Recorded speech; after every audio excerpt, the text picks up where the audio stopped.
কালো মেয়ের বিয়ের চিন্তায় যে মায়ের রাতের ঘুম হয় না, সেই মাও তার ছেলের জন্য ফর্সা মেয়ে খোঁজে।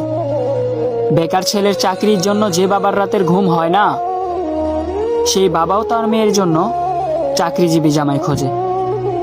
নির্মম হলেও এটাই বাস্তব যে দিন শেষে সবাই 16 আনাই চায়। কালো মেয়েদের নিয়ে অনেকে অনেক যুক্তি দিচ্ছে, আমি তাদের সম্মান করি। মেয়েদের একটা অভিযোগ থাকে যে ছেলেরা সুন্দর ফর্সা মেয়ে খোঁজে। আচ্ছা, মেয়েরা কি কালো ছেলে খোঁজে? আমার এই প্রশ্নটা মেয়েদের কাছে।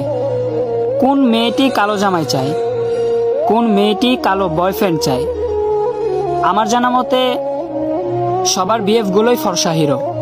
কালো মেয়েদের নিয়ে ছেলেরা যে সম্মানটুকু দেখিয়ে পোস্ট করে, 1% মেয়েও কি কালো ছেলেদের নিয়ে এমন পোস্ট করে যে এটা আমার ক্রাশ?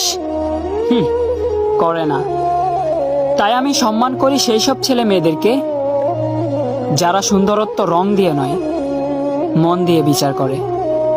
আসসালামু আলাইকুম ওয়া রাহমাতুল্লাহি ওয়া বারাকাতুহু।